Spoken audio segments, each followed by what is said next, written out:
يا أيها الذين آمنوا إن جاءكم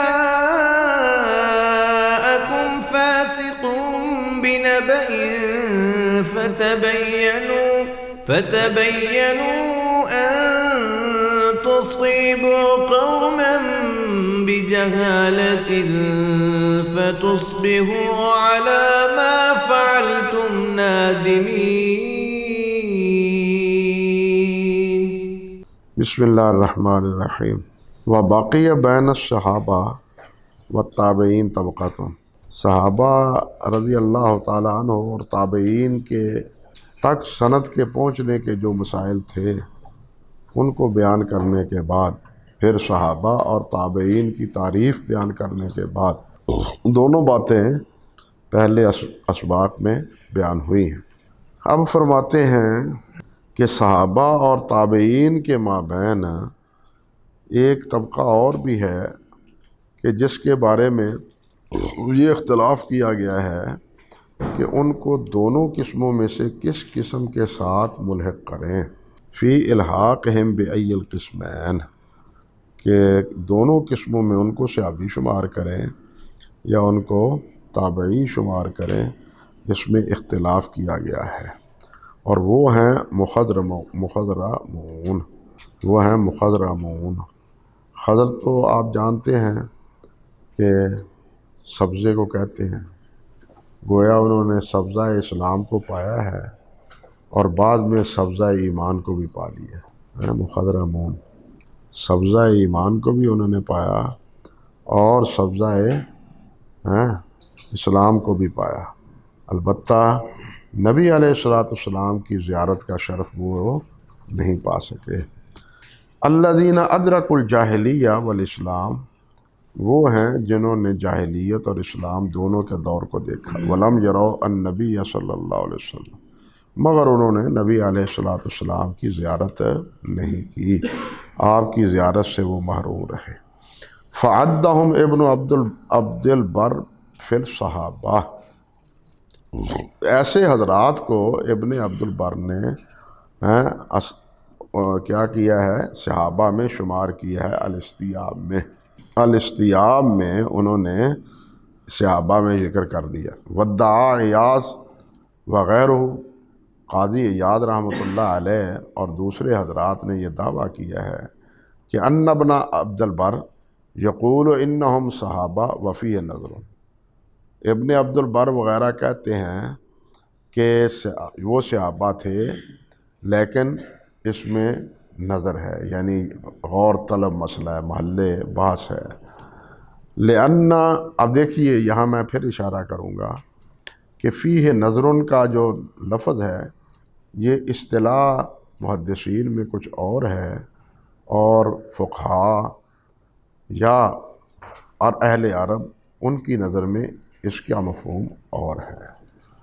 ہاں جی، آپ جانتے ہیں کہ امام بخاری کی نگاہ میں فیہ نظر سخت جرح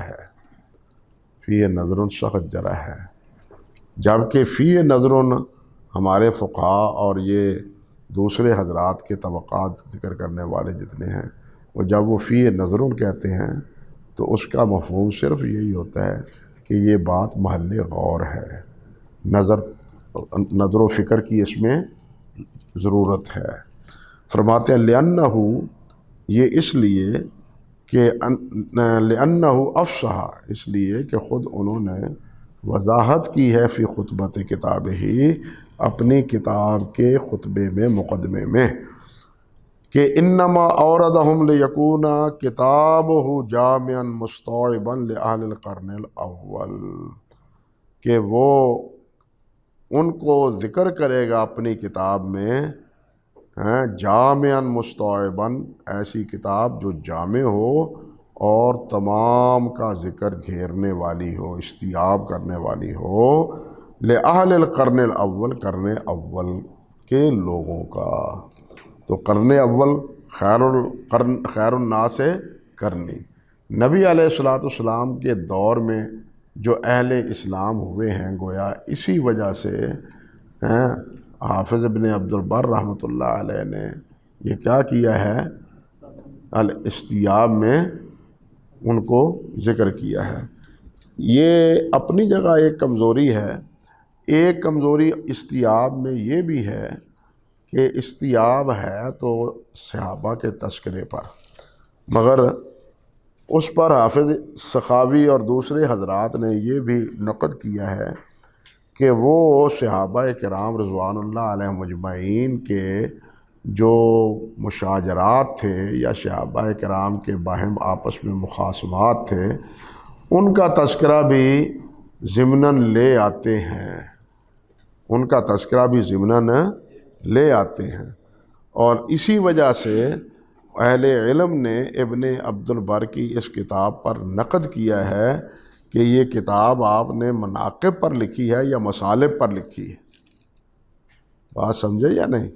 ابن عبد البر پر یہ نقد کیا ہے بعد والوں نے۔ تو الاستیاب میں یہ دو کمزوریاں ہیں۔ استیاب میں کتاب جو ہے ابن عبد البر کی، اس میں یہ دو کمزوریاں ملحوظ رہنی چاہیے۔ آنکھیں بند کر کے جن کا تذکرہ بھی اس میں آ گیا ہے، یہ نہ سمجھے کہ یہ صحابی ہو گیا، ہاں؟ اس کی ضرورت ہے کہ دیکھ لیا جائے کہ دوسرے محدثین نے اور اہل علم نے کیا کہا ہے۔ وہ جیسے میں نے آپ کو بتلایا تھا کہ مروان کو بھی انہوں نے کیا کیا ہے، صحابہ میں شمار کیا، حالانکہ امام ترمذی، امام بخاری، حافظ ابن حجر، یہ حضرات سارے کیا کہتے ہیں کہ وہ تابعی ہے، وہ صحابی نہیں ہے، اور دلیل بھی انہوں نے ذکر کی ہے۔ چلیے جو پہلے آپ سے ذکر کر چکا ہوں۔ اللہ اکبر کبیرہ، اللہ والصحیح ہو انہم معدودون فی کبار التابعین، اور صحیح بات یہ ہے کہ یہ مخضرمین جو ہیں یہ شمار کیے جاتے ہیں کبار تابعین میں۔ سواء عرف ان الواحد منہم کان مسلما، خواہ برابر ہے کہ پہچانا جائے، معروف ہو اس کے بارے میں کہ ان میں سے کوئی ایک نبی علیہ السلام کے زمانے میں مسلمان تھا یا نہیں، جیسے کہ نجاشی ہے، نبی علیہ السلام کے دور میں وہ مسلمان ہو گئے تھے، اور نبی اس کے فوت ہونے پر نبی علیہ السلام نے جنازہ بھی غیبانہ پڑھا تھا، یا جیسے حضرت اویس قرنی ہیں، نبی علیہ السلام نے ان کی تعریف بھی کی، حتیٰ کہ امت کے بارے میں تابعی سے اور اس صحابی سے یہ بات کہی جن کے بارے میں فرمایا کہ یہ محدث ہیں، اور ان کے بارے میں کہ لو کانا بعدی نبی لکانا عمر، ان سے کہا کہ اگر وہ مل جائیں تو ان سے کیا کریں، امت کے لیے دعا کرائیں۔ اس کی قطعاً یہ معنی نہیں کہ تابعی کا درجہ جو ہے وہ صحابی سے بڑھ جاتا ہے، قطعاً نہیں۔ ساری کائنات تابعی بن جائے تو پھر بھی وہ صحابی کے ایمان اور عمل کا تقابل نہیں کر سکتے، سمجھے یہ بات؟ تو خیر بہرحال حافظ فرماتے ہیں رحمۃ اللہ علیہ کہ وہ مسلمان تھے یا نہیں تھے، نبی علیہ السلام کے دور میں تھے اور مسلمان تھے، تو ایسی صورت میں ان کو کس طبقے میں شمار کیا جائے؟ کبار تابعین میں۔ مسلمان تھے، حضرت صلی اللہ علیہ وسلم کی شرف زیارت وہ نہ پا سکے تو بہرحال وہ صحابی نہیں ہیں۔ فرماتے ہیں لیکن ہاں ایک بات اور قابل غور ہے کہ ان النبی صلی اللہ علیہ وسلم، میں نے ایک دفعہ ذکر کی تھی یہ بات کہ ان النبی صلی اللہ علیہ وسلم لیلۃ الاسراء کشف لہ عن جمیع من فی الارض، کہ لیلۃ الاسراء میں، معراج میں نبی علیہ السلام کو پوری زمین جو ہے وہ منکشف کر دی گئی تھی، ہتھیلی پر تھال کے مطابق گویا ساری زمین آپ پر منکشف تھی۔ اللہ سبحانہ و تعالیٰ نے جس طرح حضرت ابراہیم علیہ السلام کے بارے میں ارشاد فرمایا ہے وَكَذَلِكَ نُرِي إِبْرَاهِيمَ مَلَكُوتَ السَّمَاوَاتِ وَالْأَرْضِ، کہ ہم نے ابراہیم علیہ السلام کو اپنی زمین اور بادشاہت میں جو بادشاہی ہے اور اس کی کار پردازی ہے وہ ابراہیم کو پر منکشف کر دی، وہ دکھا دی ابراہیم کو۔ اور اسی کا نتیجہ ہوتا ہے انبیاء کرام علیہم السلام یہ استقامت کے پہاڑ ہوتے ہیں۔ انہوں نے دیکھا ہے کہ میں کس کا ان کا نمائندہ ہوں۔ بھاڑ پڑی ساری دنیا، بھاڑ پڑے ساری دنیا، کسی کی کوئی پرواہ نہیں، کسی کی کوئی تکلیف کی کوئی پرواہ نہیں۔ آگ میں جھونکتے ہیں تو جھونک دیں، پہاڑی سے گرا دیتے ہیں، گرانا چاہتے ہیں تو گرا دیں۔ میں نے تو اس بادشاہ کی مالک الملک کی مملکت دیکھی ہے، میں اس کو کیسے نظر انداز کر۔ یہی وجہ ہے کہ انبیاء علیہ، اور پھر وہ اہل اللہ حضرات بھی، ان کے نزدیک بھی یہ پوری دنیا خزف ریزے کیوں ہوتے ہیں، کیوں ان کی قدر نہیں وہ کرتے؟ اسی لیے وہ بھی قدر نہیں کرتے۔ اور نبی علیہ الصلوۃ والسلام نے بھی تو یہی بات فرمائی ہے نا کہ یہ ساری دنیا کیا ہے، یہ ساری دنیا، وہ تو یوں سمجھو کہ سمندر کے اندر ایک انگلی ڈبو دی جائے تو سمندر کا کچھ بھی نہیں بگڑتا، سمندر کا۔ تو آخرت کے مقابلے میں یہ ساری دنیا وہ اتنی ہے جتنی وہ تھوڑا سا انگلی کو پانی لگ گیا ہے آخرت کے مقابلے۔ بھائی فانی چیز کا دارالبقاء کے ساتھ کسی لحاظ سے بھی کوئی تقابل نہیں۔ جو جس کو فنا ہے اور جو فانی ہونے والی ہے اس کو باقی سے باقی رہنے والی بھی ذات اللہ ہی کی ہے، اور باقی رہنے والی بھی آخرت ہے۔ اسی لیے اللہ ذوالجلال والاکرام نے فرمایا ہے ان الآخرۃ لہی الحیوان، کہ زندگی تو آخرت کی ہے، وَإِنَّ الدَّارَ الْآخِرَةَ لَهِيَ الْحَيَوَانُ، کہ آخرت کا دن، آخرت جو ہے وہی زندگی کا گھر ہے۔ یہ تو زندگی کا گھر ہے ہی نہیں، یہ تو پشیمانیوں کا گھر ہے۔ دال روٹی کے بارے میں پریشان، بل لانے کے بارے میں پریشان، علاج معالجے میں بھی پریشان، پریشانی ہی پریشانی۔ وہاں پریشانیوں کا کوئی سوال نہیں، وہاں پریشانیوں کا کوئی سوال نہیں۔ اللہ وَلَكُمْ فِيهَا مَا تَشْتَهِي أَنفُسُكُمْ، اللہ اکبر کبیرہ۔ شیخ الاسلام ابن قیم رحمہ اللہ انہی کے حوالے سے بہت کچھ لکھتے ہیں، اللہ اکبر کبیرہ اللہ۔ لیکن یہ میدان دوسرا ہے، یہ ہمارا میدان نہیں، یہ دوسرا میدان ہے۔ لیکن ہم کو اس سے آگاہی ضرور ہونی چاہیے، اس کی شد بدھ ضرور ہونی چاہیے، اور یہ شد بدھ پیدا ہوتی ہے قرآن مجید تہجد سے اور ذکر و اذکار سے۔ بھائی جس سے جتنی محبت ہوتی ہے وہ اتنا ہی اس کا نام جپتا ہے، نام لیتا ہے، اس کا تذکرہ کرتا ہے، اس کی باتیں کرتا ہے۔ تو اللہ ذوالجلال والذین آمنوا اشد حبا للہ، تو ایمان والے کو بھی اسی لیے اللہ ذوالجلال والاکرام کی ہی یاد کرنی چاہیے۔ اسی لیے حضرت عائشہ فرماتی ہیں کہ کان رسول اللہ صلی اللہ علیہ وسلم یذکر اللہ علی کل احیان، وہ یہی وجہ ہے، یہی حقیقت ہے کہ ہر وقت نبی علیہ السلام اللہ ذوالجلال والاکرام کو کیا کرتے تھے یاد۔ کوئی لمحہ نہیں ایسا گزرتا تھا، اور جو لمحہ گزرتا تھا ایسا وَإِنَّهُ لَيُغَانُ عَلَىٰ قَلْبِهِ، تو پھر 100 مرتبہ استغفار پڑھتے تھے۔ سمجھے یہ بات یا نہیں؟ اور یہ کوئی استغفار ذنب کی وجہ سے نہیں، گناہ کی وجہ سے نہیں، یعنی اس وجہ سے جو آپ دوسرے مشاغل میں مصروف ہو جاتے تھے، وہ مشاغل اہل خانہ سے بھی ہیں، وہ مشاغل کھانے پینے کے بھی ہیں، وہ مشاغل بول و براز کے بھی ہیں، وہ مشاغل صحابہ کرام کے ساتھ مسلمانوں کے لیے مشاورت کے بھی ہیں۔ سمجھے بھی ہیں؟ مشورہ کرتے تھے نا، شاورہم فی الامر، صحابہ کہتے ہیں نا نبی علیہ السلام سے بڑھ کے کسی کو ہم نے مشورہ کرتے ہوئے نہیں دیکھا۔ لیکن یہ مشورہ حکم کی بجا آوری ہے، ایک ہے حکم کی بجا، ایک ہے بالواسطہ، ایک ہے براہ راست۔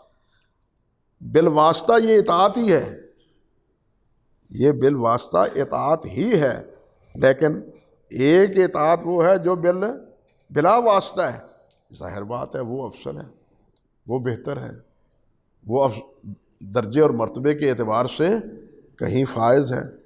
بالکل یہی کیفیت دوسرے واقعات کی، تو آپ صلی اللہ علیہ وسلم کے بارے میں جو بار بار اللہ تعالیٰ نے فرمایا وَاسْتَغْفِرْ لِذَنبِكَ، تو اس سے ذنب معاذ اللہ وہ مراد نہیں ہے جس کو عرف میں ہم سمجھتے ہیں، نافرمانی سمجھتے ہیں۔ اگر وہ نافرمانی سمجھیں تو پھر اس کا مطلب ہے کہ نبی علیہ السلام معاذ اللہ ثم استغفر اللہ عمدن غلطی کرتے تھے، حالانکہ یہ آپ کے عصمت کے منافی ہے کہ آپ عمدن غلطی کریں۔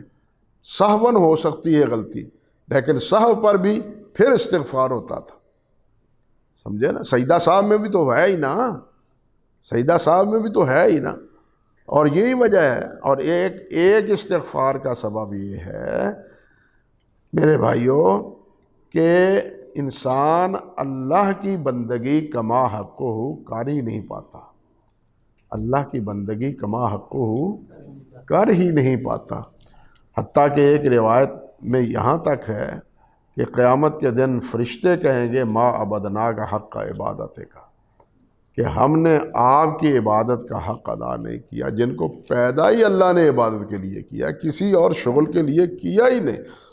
ہاں، وہ جو ذکر کر رہے ہیں ذکر، جو تسبیح وہ تسبیح، جو تحلیل وہ تحلیل، اور اس میں کوئی سستی بھی نہیں ہے، تسلسل کے ساتھ، لیکن قیامت کے دن پھر بھی کیا کہیں گے؟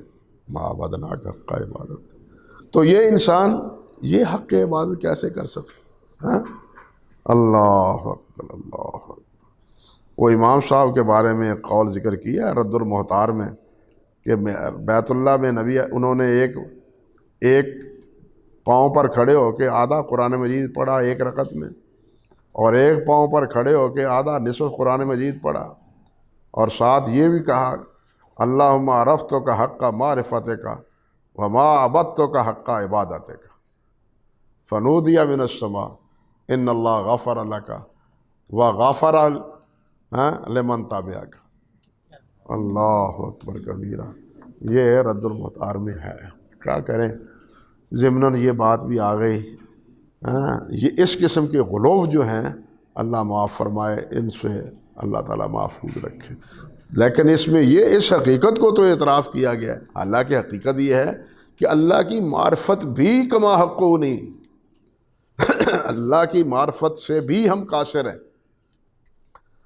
کہ جائے کہ اللہ ذوالجلال کی عبادت کما حقہ ہو سکے، اور جب کما حقہ عبادت انبیاء سے نہیں ہو پائی، فرشتوں سے نہیں ہو پائی، تو پھر اس کمی کا ازالہ سوائے استغفار کے اور کوئی نہیں۔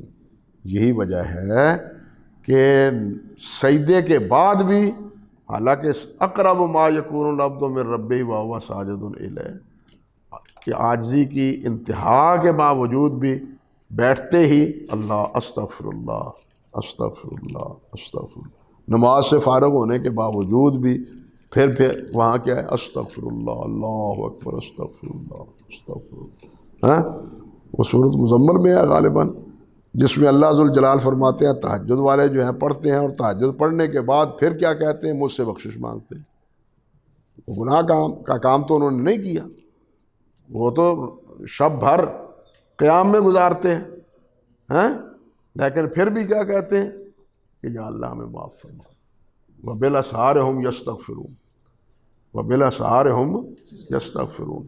قیام کرتے رات گزر گئی، اور سحری کے وقت کیا ہے؟ استغفار کرنا۔ یہ کیا استغفار ہے؟ گناہ کی وجہ سے نہیں، عبادت کما حقہ نہ کرنے۔ اور کما حقہ عبادت کیا ہے؟ ان لم تکن تراہ فانہ یراک، پہلا درجہ ہے ان لم تکن تراہ واعبد اللہ کانک تراہ۔ یہی تو مشکل ہے، یہی مشکل ہے۔ البتہ دوسرا وَإِن لَمْ تَكُنْ تَرَاهُ فَإِنَّهُ يَرَاكَ، یہ آسان ہے، یہ آسان ہے۔ اور پہلا درجہ وہ تو انبیاء کا ہی ہو سکتا ہے، صدیقین کا ہی ہو سکتا ہے۔ ہاں اہل اللہ کو کبھی کبھی اس کی کیا کہنا چاہیے کہ جھلک آ جاتی ہے، کیا کہنا چاہیے کہ کچھ تھوڑا سی جھلک کہہ لیجئے، چمک تھوڑی سی میسر آ جاتی ہے، لیکن رہتی وہ تھوڑی دیر ہی ہے، زیادہ دیر نہیں رہتی۔ ہاں الا ماشاء اللہ، اللہ اکبر کبیرہ۔ ایسے ہی ہاں سید عبداللہ غزنوی رہی نہیں کہتے بارش شدی واللہ عبداللہ خبر نہ شدی، ایسے نہیں کہتے۔ ایسے ہی عروہ بن زبیر نے پاؤں نہیں کٹا دیا تھا، ہاں نماز کی حالت، یہی کیفیت ہوتی تھی۔ اللہ اکبر۔ بعد میں بھی ایسے واقعات کئی حضرات کے، عبداللہ بن زبیر کے ہیں رضی اللہ تعالیٰ عنہ، حضرت امام بخاری رحمۃ اللہ علیہ کے، پتہ ہے آپ کو۔ اللہ اکبر کبیرہ۔ لیکن یہ خواص ہوتے ہیں، ہاں وہ پہلا درجہ جو ہے یہ کسی کو نصیب ہوتا ہے، ہمیں تو دوسرا درجہ ہی نصیب ہو جائے تو اس پر بھی اللہ کا شکر ادا کرنا چاہیے۔ چلیے یار کہاں سے کہاں چلے گئے کہ کوشف لہ عن جمیع من فی الارض، کہ تمام زمین آپ کے لیے منکشف کر دی گئی۔ فرآہم، تو نبی علیہ السلام نے ان کو دیکھا۔ فینبغی، تو مناسب ہے یہ ہے کہ ان یعد من کان مؤمنا بہ فی حیاتہ، کہ جو آپ کے دور میں ایمان لے آیا تھا وہ بھی صحابی ہو جائے، ہیں مومنا فی حیاتہ، اذ ذاک، اس وقت، یعنی اس وقت اگر وہ ایمان کی حالت میں تھا، مکی زندگی میں، نجاشی تو بعد میں تھا، نجاشی تو جب مکی نہیں، وہ بھی مکی زندگی میں تھا، نبی علیہ السلام نے صحابہ کرام کو مکہ ہی بھیجا تھا نا۔ البتہ آگے کے جو معاملات ہیں وہ مدنی دور کے ہیں۔ تو بہرحال حافظ فرماتے ہیں اس ذاکا وَإِن لَّمْ يُلَاقِهِ فِي الصَّحَابَةِ لِحُصُولِ الرُّؤْيَا مِن جانبہ صلی اللہ علیہ وسلم، وَإِن لَّمْ يُلَاقِهِ، اگرچہ وہ اس کو ملاقات نبی علیہ السلام سے نہیں ہوئی، تو پھر کیا ہے، اس ذاکا فی الصحابہ، تو تب وہ کس میں شمار کیا جائے گا، صحابہ میں، کہ نبی علیہ السلام کی نگاہ مبارک تو اس پر پڑی ہے۔ لحصول الرؤیت من جانبہ صلی اللہ علیہ وسلم، کیونکہ نبی علیہ السلام کی جانب سے تو ان کو رؤیت حاصل ہے، مگر ھذا توسع غیر مرضی، یہ توسع جو ہے یہ ٹھیک نہیں ہے۔ کیوں کہ حضرت صاحب آپ نے صحابہ کی تعریف ہی یہ کی ہے، یا باقی حضرات نے، کہ من صاحبہ یا من رعا، یہ نہیں کہ من رعا ہو نبی صلی اللہ علیہ وسلم۔ صحابی کی یہ تعریف نہیں ہے کہ من رعا النبی صلی اللہ علیہ وسلم، بلکہ صحابی کی تعریف یہ ہے من رعا نبی صلی اللہ علیہ وسلم، جس نے ایمان کی حالت میں نبی کو دیکھا ہو۔ سمجھے بات یا نہیں؟ یہ نہیں کہ نبی علیہ السلام کی نگاہ مبارک اس پر پڑ گئی۔ وہ سب جو تعریف کرتے ہیں، جو آپ نے بھی تعریف کی ہے، آپ نے تو کی ہے من صاحب النبی، لیکن من لقی النبی، اور بعض نے کی علی بن مدینی رحمۃ اللہ علیہ، جیسے پہلے آپ پڑھ چکے ہیں کہ من ران نبی صلی اللہ علیہ وسلم۔ تو یہ مطلب ان کا، یعنی افراد کا نبی علیہ السلام کو دیکھنا ہے، نہ کہ نبی علیہ السلام کا ان کو دیکھنا ہے۔ اس لیے میں نے عرض کیا کہ یہ جو حافظ رحمۃ اللہ علیہ نے فرمایا ہے، یہ توسع دل لگتا نہیں ہے۔ صحابہ کی جو تعریف عموماً کیا جاتی ہے، یہ کرتے ہیں محدثین، وہ اس تعریف کے کہنا چاہیے مطابق نہیں ہے۔ چلیے بھائی سمجھائی۔ فالقسم الاول، پس پہلی قسم، ممن تقدم ذکرہ من الاقسام الثلاثہ، پہلی قسم یعنی کون سی؟ مرفوع کی۔ پہلی قسم کون سی؟ مرفوع کی، وہ اقسام ثلاثہ میں سے، وَهُوَ مَا تَنْتَهِي إِلَى النَّبِيِّ صلی اللہ علیہ وسلم غایۃ الاسناد، کہ جس کی انتہائی سند کہاں تک پہنچے؟ نبی کریم صلی اللہ علیہ وسلم تک۔ هو المرفوع، اس کا نام کیا رکھتے ہیں؟ یہ مرفوع ہے۔ سواء کان ذلک الانتہاء باسناد متصل ام لا، یہ سند متصل سے ہو یا سند متصل سے نہ ہو۔ نبی علیہ السلام کا قول ہو، آگے تفصیل بعد میں اور آتی ہے کہ کس کو مسند کہتے ہیں، کس کو موقوف کہتے ہیں، یہ آگے بات آئے گی، لیکن مرفوع بہرحال جو بھی کہے، تابعی کہے، تبع تابعی کہے، صحابی کہے، قال رسول اللہ صلی اللہ علیہ وسلم، فعل رسول اللہ صلی اللہ علیہ وسلم، بھائی اس کا حکم تابعی کے بیان کرنے سے مرسل، تبع تابعی کے بیان کرنے سے کیا؟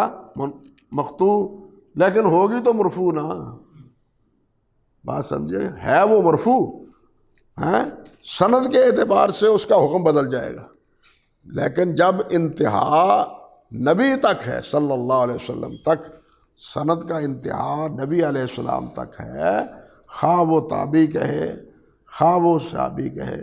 یہی وجہ ہے کہ فقہاء کی کتابوں میں بھی جو قال رسول اللہ یا قال علیہ السلام کہہ کے منقول ہے، اس کو صحابی روایت مرفوع سمجھ کے ہی متخرجین نے اس کی تخریج کی ہے، اور جو نہیں ملتی ان کے بارے میں کہتے ہیں لم یثبت۔ بات سمجھے یا نہیں سمجھے؟ جو کہتے ہیں کہ یہ ثابت نہیں ہے، لا اصل لہ، یا حافظ زیلعی کی اصطلاح کے مطابق غریب، یہ کیا ہے؟ غریب۔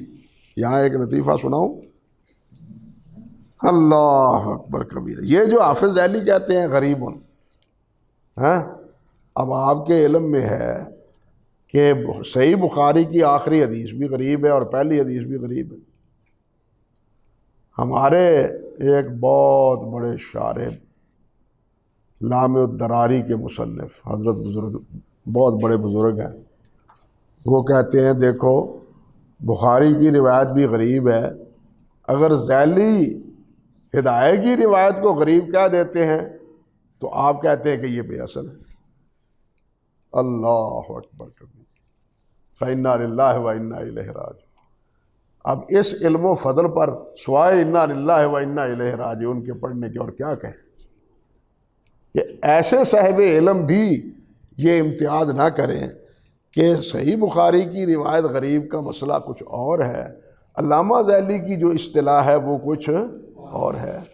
لکل فن رجال، ہر فن کے آدمی ہوتے ہیں، اور ہر آدمی کی اصطلاح علیحدہ علیحدہ ہوتی ہے، حتیٰ کہ ایک ہی لفظ جو جرح تعدیل میں ہے وہ آپ پڑھتے ہوں گے یا پڑھیں گے کہ ایک محدث کے نزدیک اس کا معنی اور ہے، ایک دوسرے محدث کے نزدیک اس کا معنی اور ہے، لفظ ایک ہے لیکن ہر کی اصطلاح علیحدہ علیحدہ ہے۔ ان چیزوں سے بے خبر ہو کے یا ان چیزوں سے بے نیاز ہو کے یہ بات کہنی یہ کوئی درست نہیں ہے۔ تو بہرحال غرابت کا جہاں بھی ہو، وہ ہے تو غرابت، لیکن کئی غریب صحیح ہیں، کئی غریب موضوع ہیں، کئی غریب حسن ہیں، کئی غریب حسن صحیح ہیں، ترمذی میں پڑھتے ہی ہیں نا آپ۔ اللہ اکبر کبیر۔ والثانی الموقوف، اور دوسرا وہ کیا ہے؟ ہوا منتہا الی النبی الی الصحابی، جو صحابی پر منتہا ہو سند کا وہ کیا ہے؟ موقوف۔ والثالث المقطوع وہو ما ینتہی الی التابعی ومن دون التابعی، اور جو تابعی کے بعد ہے، من اتباع التابعین فمن بعدہم، اتباع التابعین میں سے ہو یا ان کے بعد ہوں، فرماتے ہیں فی ہے اے فی تصفیت تسمیت مثلہ، تو ان کی کا نام بھی اسی طرح ہے۔ کیا مطلب؟ اتباع التابعین ہیں، ان کی روایت کو بھی کیا کہیں گے؟ یہ کیا ہے؟ مقطوع ہے۔ صرف تابعی کی روایت کو جو نبی علیہ السلام سے منقول ہو اسی کو مقطوع نہیں کہیں گے، بلکہ تبع تابعی اتباع التابعین ان کی روایات کو بھی کیا کہیں گے؟ مقطوع کہیں گے۔